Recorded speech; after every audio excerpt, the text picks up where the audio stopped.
وأشهد أن لا إله إلا الله وحده لا شريك له وأشهد أن محمدا عبده ورسوله اللهم صل وسلم على سيدنا محمد وعلى آله وصحبه أجمعين. Pertama-tama yang kami hormati dan semoga senantiasa dimuliakan Allah Subhanahu wa taala, guru kita Bapak Abdul Hamid, mudah-mudahan senantiasa diberi kesehatan, keluarga dan kemudahan Allah Subhanahu wa taala. Raja Rahman hari Ridwan Mahdi dari Allah Subhanahu wa taala. Puji cinta syukur pada sama-sama kita panjatkan kepada Allah Subhanahu wa taala yang atas segala nikmatnya, khusus nikmat sehat, nikmat Islam, nikmat taufik dan hidayah. Alhamdulillah Allah masih mengizinkan kita duduk di tempat yang mulia ini dalam rangka ini. Mudah-mudahan duduknya kita di tempat ini, setiap langkah kita ke tempat ini dengan satu ibadah Allah Subhanahu wa taala.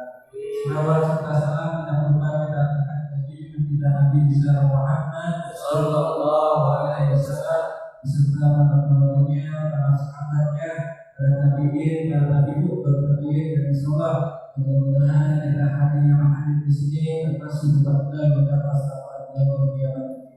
Bapak Ibu sekalian, mari kita buka pada ini membaca kita.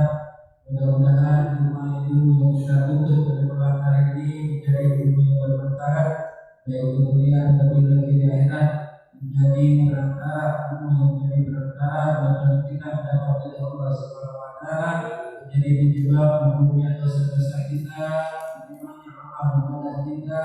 Insyaallah mudah-mudahan kita semua yang di sini dan kita yang di rumah, kalau para nyai, kalau berberkah, senantiasa menjadikan rumah tangga kita rumah tangga yang sakinah, mawaddah warahmah. Kalau hari itu berarti kita menjadi beberapa dengan sholat. Jangan lupa kita ingatkan dan doakan para guru, para orang tua yang mungkin saat ini sedang sakit atau terkena musibah. Mudah-mudahan Allah sedang penyakitnya, kalau bisa bertambahan. Dan lupa juga kita doakan untuk kita yang saat ini masih mengalami wabah ini. Mudah-mudahan segera Allah mengangkat segala sesuatunya dan insyaallah mudah-mudahan kita menghadapi hidup seperti biasa. Mudah-mudahan Allah bermanfaat sholat dengan Nabi Muhammad sallallahu alaihi wasallam. Ya Alhamdulillah, Bismillahirrahmanirrahim.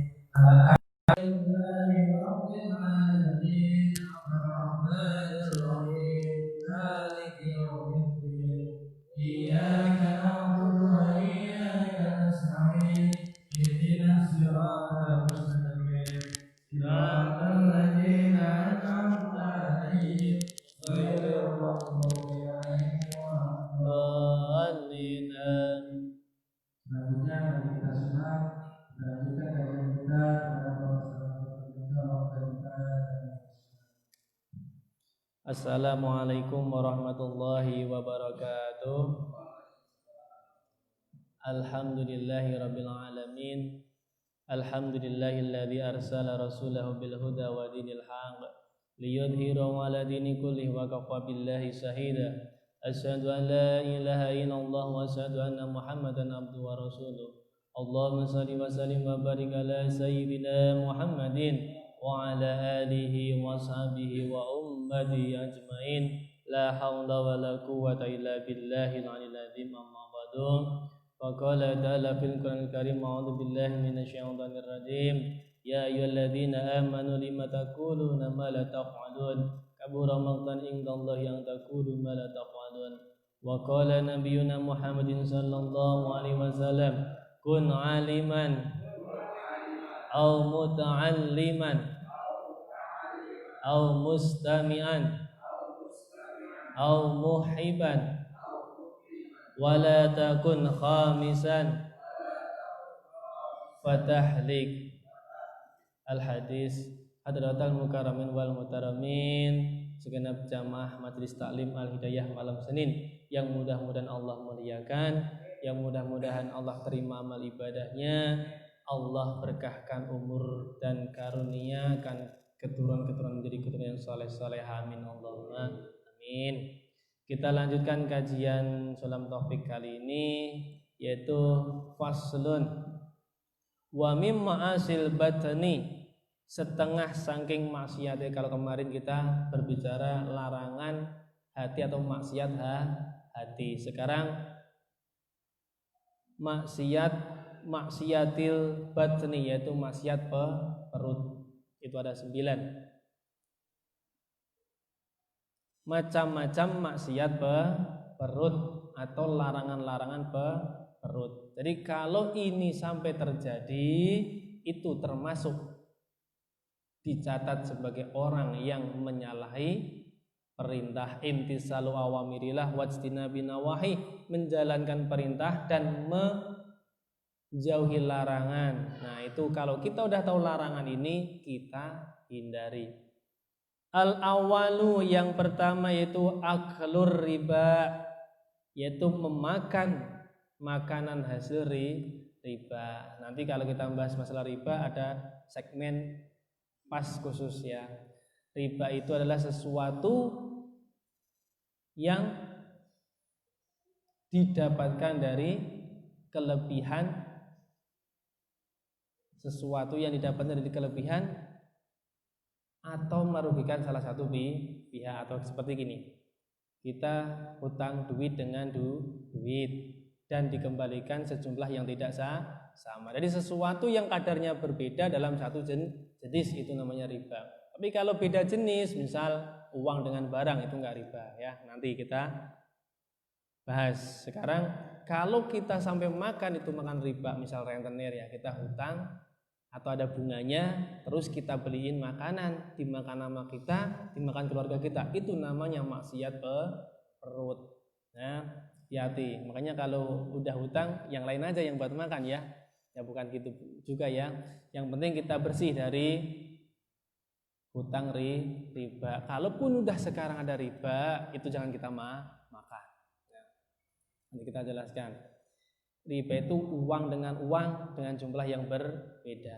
Barang dengan barang yang satu jenis, misal emas dengan emas, perak dengan perak. Tapi kalau emas dengan perak atau beras dengan uang, itu bukan riba ya. Kita pinjam duit 10.000, besok balikin ya 11.000, riba. Saya pinjam emas 2 gram, besok balikin 2 gram lagi, walaupun udah naik itu harga, tidak riba ya. Terus saya utang duit, ntar motor ini jadi jaminan, itu bukan riba ya. Ntar kita bicarakan segmen berikutnya. Yang pertama al-awalu, yaitu makan riba. Udah tahu ya? Ya, kita pokoknya kita pinjam uang dilebihin gitu aja ya. Kita nuker uang juga sama. Kan tadi ada penukaran dan peminjaman. Tukar duit 100, ini bagus banget ini. Apa namanya, berkilau ya. Ditukar sama 90.000 yang receh, itu juga namanya 10.000-nya riba ya. Pokoknya kadarnya sama, uang dengan uang. Wasani suha, yang kedua yaitu maksiat perut. Yang harus kita hindari itu maksiat perut, dicatat benar, yaitu pungutan liar atau jual beli yang tidak sah. Nah, ini ntar ada muamalah jual beli. Jual beli yang tidak sah seperti apa? Nih, ketika tawar menawar, belum deal tapi udah diambil. Misal, berapa harga roti? 10.000 mbak, 9.000 ya, udah dimakan. Gak sah ya, gak boleh. Harus deal dulu, harus sah dulu, ijab kabul dulu baru dimakan ya. Kalau belum sah dimakan, itu namanya maksiat perut. Kita beli rambutannya beli 1 kilo, kita ngicipin terus ya. Tapi kalau izin mah nggak masalah sebenarnya. Tapi kalau kita yang meminta itu jangan ya. Cipin dulu ya, 5 atau berapa kayak. Kalau cipinnya 1 ya banyak. Itu termasuk maksiat perut. Hati-hati ya. Karena makanan yang maksiat perut itu apa? Menjadikan dagingnya maksiat sehingga menggerakkan sel-sel itu menjadi maksiat juga. Hati-hati ya. Sumber penyakit itu pertama adalah perut. Ya, itu perut. Kan gara-gara perut lapar bunuh-bunuh ya, bunuh-bunuhan banyak kan? Tuh, gara-gara perut lapar berantem banyak.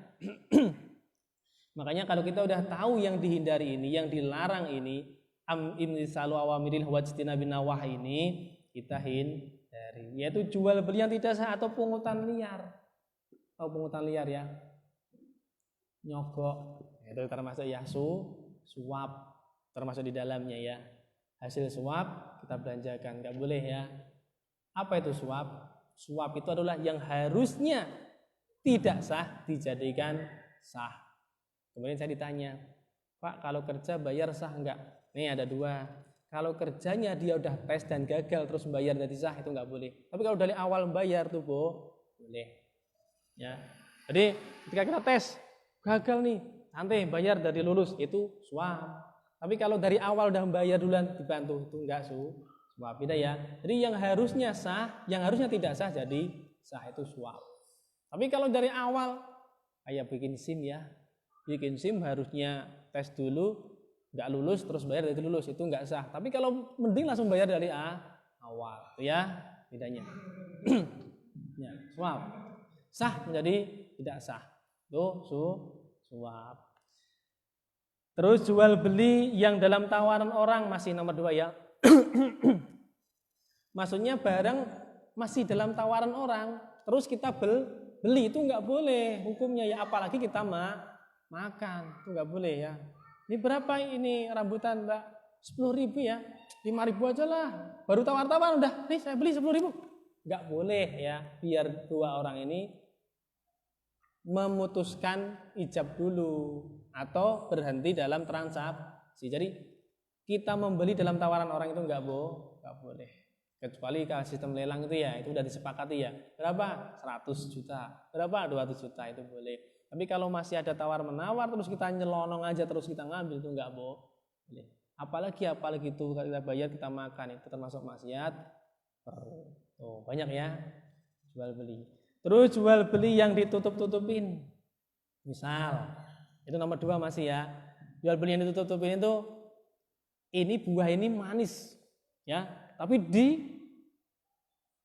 dicampur sama dioplos. Nah, itu nggak boleh ya. Yang jual itu dosa. Ya. Kalau lelang kan udah sepakatan dari awal. Memang siapa yang paling tinggi. Tapi kalau transaksi ini kan enggak ya.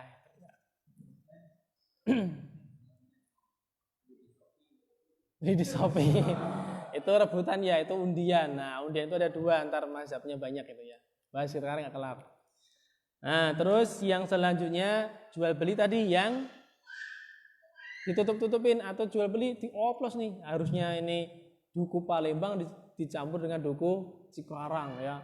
Hasil penjualan itu terus kita makan, haram atau maksiat perut. Makanya yang menjual hati-hati ya. Yang beli mah nggak apa-apa kalau membeli ya. Wah, dioplos ini nggak masalah. Kalau yang beli juga maksiat perut, kasihan ya. Oh, nggak tahu. Oh, yang nomor 2 yaitu pungutan liar, jual beli yang tidak sah. Hasil dari itu kita makan, itu maksiat perut. Wasalisuha, dan yang nomor 3 yaitu wal ghasbu, ghasab. Nah, ini ghasab. Apa itu ghasab? Ghasab itu adalah mengambil barang orang secara terang-terangan tapi tanpa izin yang punya dan tidak untuk dimiliki. Mengambil barang orang secara terang-terangan tapi tanpa izin yang punya dan tidak untuk dimiliki. Contoh ghasab. Ada mangga keluar nih. Mangga tetangga kita. Kita ngambil aja, wong kalau namanya ntar ada mencuri ada ya. Kalau terang-terangan itu kan nggak takut apa-apa ya. Petik aja. Ada orangnya tapi nggak minta. Dimakan aja dimakan, ya. Terang-terangan ngambil tapi terang-terangan tuh bukan mencuri, namanya ghasab. Ada orangnya tuh, ya. Tapi nggak izin. Tuh. Sama dengan ini yang makan ya haram ya. Apalagi yang kayak sendal, ada sepeda, itu banyak.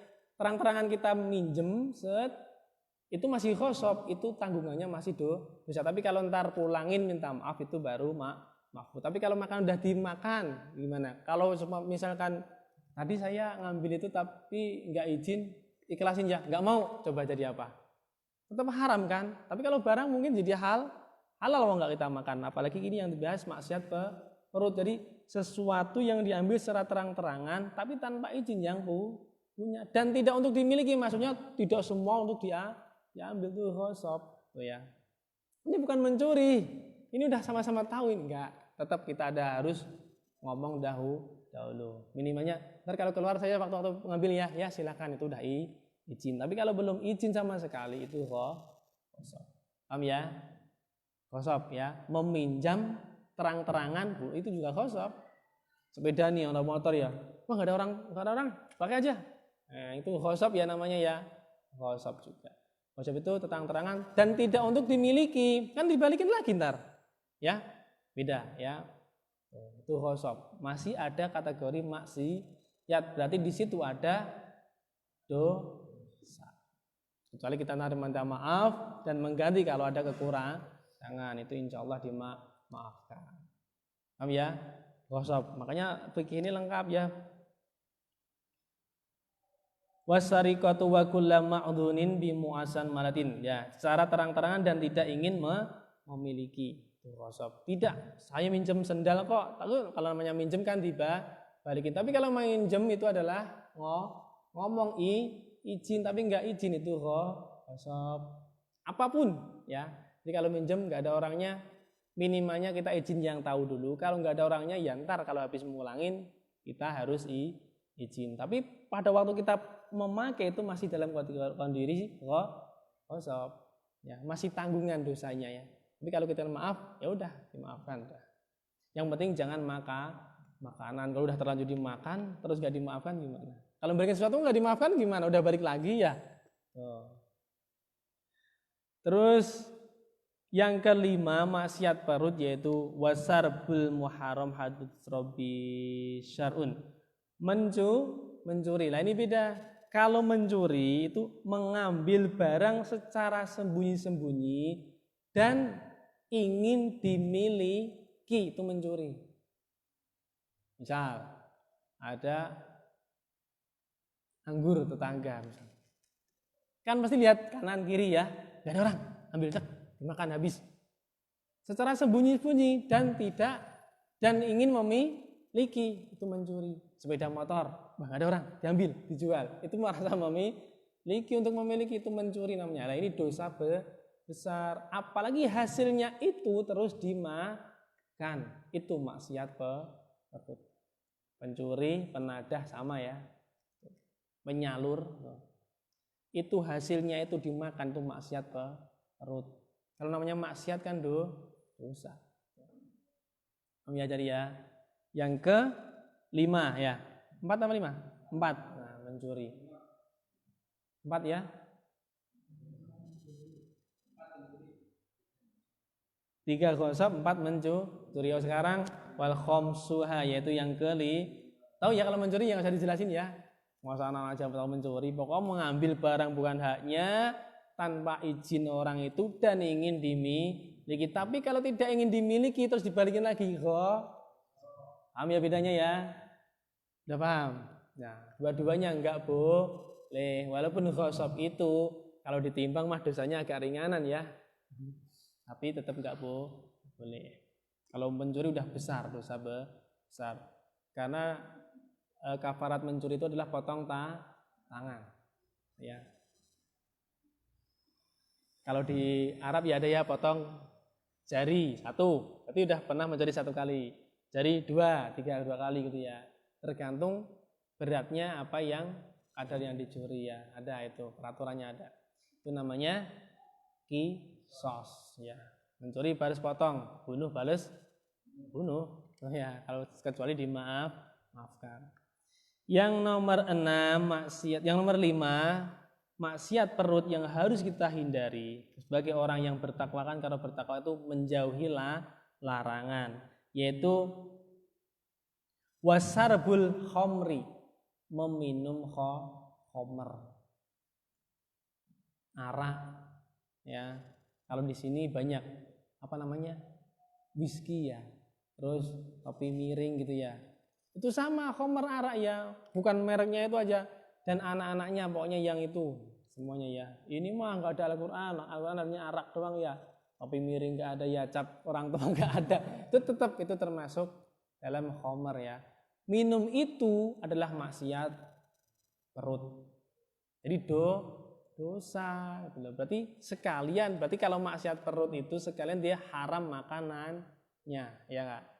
Kalau maksiat perut kan dimakan, berarti yang terjadi tadi itu adalah haram dilakukan, mencuri hasilnya haram, ghosab hasilnya haram, jual beli yang tidak sah hasilnya haram, riba hasilnya haram, minum khomernya haram, itu loh ya. Maksiat perut karena makanannya haram. Terus yang nomor 6, wa minha aklul kulli maskarin wa kulli najsin wa mustaqdiran, yaitu memakan barang yang memabukkan, meracuni, najis dan menjijikkan. Nah, itu maksiat perut. Memakan barang yang memabukkan, meracuni, najis dan menjijikkan. Yang memabukkan apa? Contoh kecubung ya, ganja, terus narkoba ya, ini termasuk nomor 6. Nah, itu mau dimakan itu adalah haram karena memabukkan. Kalau tadi kan minum khamar doang ya. Kalau yang nomor 6 memakan makanan yang memabukkan, meracuni. Nah, jadi minum racun juga haram ya. Tuh, maksiat perut pernah minum racun. Oh ya, jangan racun ya, itu haram. Berarti racun itu haram ya. Berarti kalau kita meracuni orang, pekerjaan haram, minumannya juga haram. Nih, memabukkan udah tahu ya tadi ya. Seperti ganja, terus narkoba, terus apa itu kalau sabu bukan itu yang dari ada ya tape terus tapi kalau itu jadi cuka kan nggak haram, yang memabukkan nggak haram kan, ada obatnya. Tapi kalau jadi apa? Ciu, ya tuh. Ya maksudnya ciu. Jadi ya. Sebenarnya udah pada tahu ya. Tapi nggak enak ini, nggak asik kalau sekarang nggak minum itu ya. Itu belum pernah ngaji pun itu tahu kalau itu haram ya pasti ya. Tapi sering melakukan karena nggak keren ya. Itulah tanda akhir zaman itu, maksiat tapi dibanggakan. Tuh. Terus yang meracuni apa? Racun tikus itu nggak boleh ya. Terus minum apa itu botrek sama Sprite misalkan, itu udah diracun kan, itu juga nggak boleh, itu madharat, namanya maksiat juga perut ya. Kan kulu wasrobu halalan thayyiban. Kalau makan dan minum itu suruh halal dan baik. Halal doang dan nggak baik itu juga nggak boleh. Baik doang nggak halal nggak boleh. Apa yang halal doang nggak baik? Ya tadi, Sprite halal, botrek halal. Tapi baik nggak kalau dibarengin? Belum pernah ya, itu informasinya jangan ya. Terus kalau baik doang tapi nggak halal, daging kambing baik, cuman tidak disembelih, mati terus di ayam misalkan, ketabrak, sayang ya, goreng aja lah. Haram ya, padahal baik itu apa ayamnya ya, tuh ya. Jadi halalan thayyiban itu berdua itu berdampingan ya, halal dan baik gitu. Jadi orang darah tinggi udah kritis itu makanya daging kambing itu halal tapi nggak baik. Berarti halalan thayyiban ya. Kulu wasrobu halalan itu wajib ya. Di dalam Al-Baqarah ada kulu wasrobu halalan thayyiban wala tattabi'u khutuwati syaitan, dan jangan ikuti langkah-langkah setan itu ya. Itu nomor 6. Terus najis, apa contohnya najis? Darah, itu maksiat perut. Kalau di kampung ada ya? Apa marus ya? Wah ya, biar tambah darah marus itu ya. Saya juga pernah lihat itu ya. Wah, haram atau maksiat perut ya, maksiat perut. Terus ada lagi najis apa? Bangkai tadi ya, misalkan udah mati tanpa disembelih dimakan. Terus najis lagi daging babi, daging anjing. Tuh. Sawah ya. Itu adalah haram karena dia najis. Terus najis lagi banyak ya kotoran. Kita pernah makan kotoran. Hati-hati kalau makan ikan ya. Ikan itu kalau kecil makfu dimakan sekalian. Tapi kalau udah gede kotorannya najis. Pahit-pahit enak gitu ya. Hati-hati ya. Itu hati-hati. Tetap kita ada usaha untuk membersihkan walaupun ada sedikit itu makfu. Tapi kalau semua dikumpulin terus kita makan tuh enggak boleh. Itu maksiat perut ya. Tapi kalau sini ada makfu, kalau ikan kecil-kecil enggak usah disembelih. Kalau gede kan nah, boleh menggoreng ikan dalam kondisi hidup boleh di sini ya. Boleh. Makanya ikan itu kan mati itu nggak jadi bangkai ya. Ada bangkai ikan, saya nggak mau beli ya, untuk beli kan ya bangkai semua ya. Tuh. Tapi harus disembelih atau dibuang kotorannya. Tapi kalau kecil maafu boleh langsung digoreng semuanya, boleh. Walaupun agak pahit-pahit tapi kalau kecil ya kadarnya boleh. Teri misal, masa teri disembelih ya, ada ini rasanya ya. Oh, najis, kalau najisnya nggak boleh. Terus yang terakhir menjijikan itu di kalangan awam, di kalangan orang-orang. Apa yang menjijikan? Ingus ya, menjijikan enggak? Dimakan tuh maksiat perut. Ada yang ingus enggak jijik? Masih jijik semua kan? Tuh enggak boleh dimakan ya. Nah, tapi kalau itu mah bukan dimakan. Dimakan, namanya makan tuh dari luar mulut ke dalam mulut. Kalau masih di dalam mulut mah bukan makan ya. Ya, kecuali udah keluar di mulut baru kita makan lagi, itu makan juga namanya. Tapi kalau dari lubang belakang sini sampai ke perut itu bukan makan. Tapi kalau udah keluar mulut makan ya namanya juga ya, ya. Karena kenapa? Sholat kan batal makan ya. Setelah kita makan ada selilit di sini. Pas sholat. Jangan ditelan, batal sholatnya. Ambil, jangan di haram hukumnya kita membuang sisa makanan di masjid. Kalau di rumah terserah ya. Di masjid haram. Dikasih di lidah, diambil pakai tangan. Kantongin nggak apa-apa, nggak najis kok. Ya, tuh nggak najis. Ingus juga nggak najis, tapi besar, iler. Di masjid boleh nih, nggak najis. Tapi boleh untuk sholat, karena menjijikkan yang nggak boleh itu dimakan, ya. Makanya boleh kita pilih ke masjid pakai sapu orang tangan, boleh, nggak najis, ya.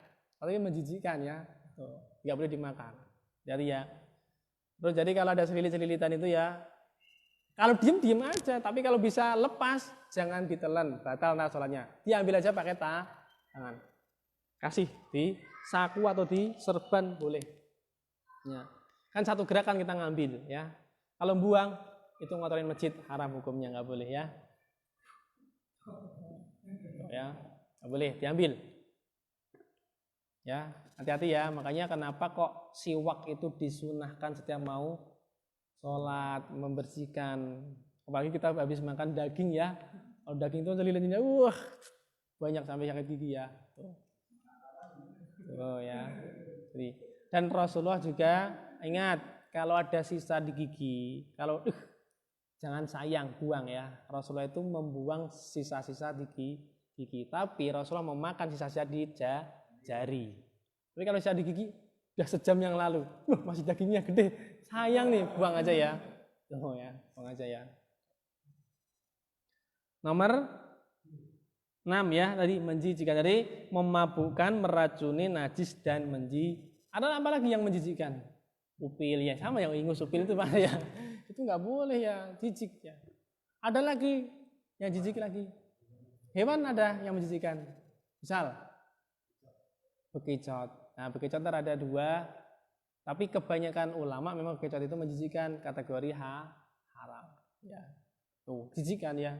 Tapi ada orang yang nggak jijik, ada ya. Itu kadar. Makanya di sini kadar menjijikkan itu kadar orang awam, kebanyakan orang gitu loh maksudnya ya. Standar itu kebanyakan orang. Bukan orang yang ahli-ahli. Kan kalau ahli kemah mah bekicot itu enak ya. Buat makanan ya. Tapi kalau kita itu, kalau dalam kitab itu ada 2, itu mutasabihat. Jadi ragu-ragu. Dan orang yang bagus itu hindarilah yang ragu ya. Karena ragu-ragu itu mendekati haram. Mutasabihat. Udah cepet banget ya, jam 9. Kelarin ya 9 doang ya. Yang nomor 7. wa kalamal yatim alwal bil haq, yaitu memakan harta anak yatim tanpa hak. Wah, itu dosa besar. Ada anak yatim dikasih misalkan santunan, terus kita ngambil, misalnya lewat kita gitu ya. Wah, ini banyak banget anak yatimnya 2 doang, kita ambil. Nah, itu haram ya. Haram. Enggak boleh ya mengambil memakan harta anak yatim yang bukan haknya. Yang kalau haknya gimana? Yang haknya itu ketika kita melihara anak yatim, Pak, saya serahin ini buat makan bersama, itu boleh. Tapi kalau buat anak yatim doang, bukan haknya kita haram makan, maksiat perut ya. Nomor 7. Nomor 8. Al-aqafi ala khilafi masyaratil tawakif. Nah, memakan barang wakaf dengan menyalahi persyaratan yang ditentukan oleh wakif. Maksudnya gini, memakan barang wakaf dengan menyalahi persyaratan yang ditentukan oleh wakif. Contoh, ada kan orang yang mewakafkan pohon biasanya ya. Ini buat kampung. Misal kampung Ciantra. Terus kita ambil semua, maksiat perut. Karena itu semua untuk buat kampung. Berarti kita ngambil sekedarnya. Hati-hati itu. Apa namanya? Yang ditanam-tanam itu apa itu? Mangga. Kalau itu kita kuasai satu pohon, maksiat perut. Ya, yang nanam kan orang developer ya. Itu udah diwakafin memang. Cuman kalau kita makan semua enggak boleh. Itu salah satu, menyalahi persyaratan. Ini kalau diwakafkan, namanya wakaf kan buat orang banyak. Enggak ada wakaf untuk pribadi ya. Itu enggak boleh untuk pribadi, diambil pribadi enggak boleh. Ya, hati-hati makanya. Apalagi ini makanan, memakan makanan wakaf yang menyalahi persyaratan yang telah ditentukan oleh wakif. Banyak ya. Orang yang mewakafkan itu misalnya ini buat pengajian Pak, ini buahnya, terus bawa kita pulang semua, ya boleh ya. Minimalnya kita udah ngasih orang ngaji, itu ya. Pokoknya orang yang kayak memberi hadiah lah. Kalau hadiahnya itu untuk orang banyak, kita nggak boleh diambil sendiri, itu menyalahi ya. Jadi itu maksiat perut. Ya dari sini ya. Kalau nadar akadnya tadi untuk orang banyak, nggak boleh kita kuasai sendiri. Itu sama halnya ya. Maksiat perut. Apalagi wakaf ya, banyak sekarang wakaf ya. Ada yang mewakafi tanah. Kalau nanti ada suatu tumbuh-tumbuhan yang keluar dari sini, untuk masyarakat, untuk santri. Nah itu ya. Tapi sekarang enggak. Siapa yang paling dekat yang menguasai, itu haram hukumnya ya, enggak boleh. Ya banyak kan mewakafkan kebun, mewakafkan pohon itu banyak kan, banyak. Kalau di sini mewakafkan apa biasanya? Al-Qur'an. Nah, Al-Qur'an di sini jangan bawa pulang. Wakaf Al-Qur'an juga biar di sini gitu loh ya maksudnya. Itu juga enggak boleh ya. Kita bawa pulang, kita ambil sendiri. Tuh. Kalau namanya wakaf pasti maslahat umum buat orang banyak. Nomor 8 ya. Nomor 9 yang terakhir, wal makhudil bil jaul haya, yaitu memakan barang yang diberikan oleh pemberi karena malu, terpaksa atau takut.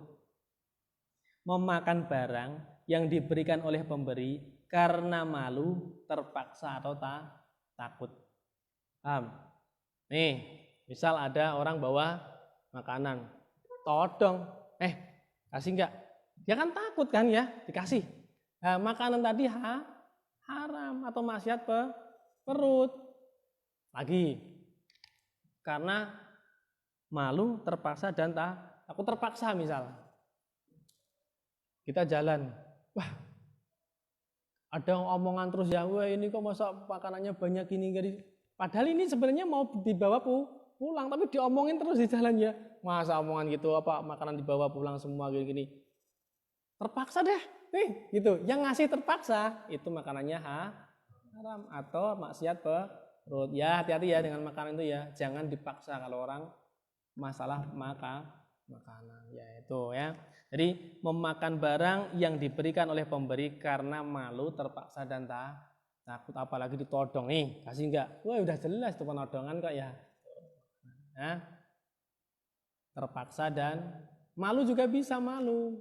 Kan biasanya kalau orang bawa makanan terus disamperin kan malu ya. Udah dari kan itu namanya kalau kita bertamu sama orang yang kaya makanan namanya mertambuh. Bertamu bukan tujuan silaturahmi tapi untuk mendapatkan sesuatu itu mertambuh ya. Itu hukumnya makruh, itu jelek ya. Apalagi kita memalukan sampai kita dapat makanan karena dia malu nggak ngasih gitu ya. Banyak kan? Banyak yang terjadi banyak ya. Makanya jangan kita malu-malukan orang masalah ngopi. Masa beli kopi satu doang? Malu dia, ya. Udah beliin, terpaksa juga. Hati-hati ya. Itu sering terjadi. Itu namanya maksiat perut. Mendingan kalau ngopi langsung minta aja. Minta kopinya satu dong, boleh enggak? Boleh. Itu lebih bagus daripada disindir-sindir tadi dia terpaksa ya. Mending langsung aja ngomong ya. Kopinya mana? Gitu aja ya. Nanti ngap-ngapin dia dari timbul malu, terpaksa dan takut, itu hati-hati ya. Kita pasti tahu ya. Oh ini ngasihnya terpaksa, oh ininya takut, pasti kita tahu. Tapi kalau kita udah minta satu ya, itu kan oh ya, itu kan ya. Malah ikhlas itu ya. Paham ya dari sini ya? Itu hal-hal yang menjadikan maksiat perut. Hati-hati dari 9 itu kalau bisa kita hindari semua agar perut kita terhindar dari maksiat yang mudah-mudahan berkah ilmu berkah usia. Allahumma salli ala sayyidina Muhammad wa ala ali sayyidina Muhammad hamdan sagirin hamdan naimin hamdan wafina min kafi majida kami yang baghirin jalali wajikal karim mu'adhi min sultanik. Allahumma salli ala sayyidina Muhammad wa ala ali sayyidina Muhammad. Allahumma ja'al jam'ana jam'an marhuman wa tafaruqa mimman dari tafaruqa ma'suman ya arhamar rahimin ya farijal hammi ya kasfal gham ya malik yaghfir wa yarham. Rabbana atina min ladunka rahmatan wa hayyi lana min amrina rasyada. Rabbana atina fid dunya hasanah wa fil akhirati hasanah wa qina adzabannar bi fadli subhana rabbika rabbil izzati amma yasifun wa salamun al mursalin walhamdulillahi rabbil alamin bisiril fatihah. A'udzu billahi minasy syaithanir rajim. Bismillahirrahmanirrahim.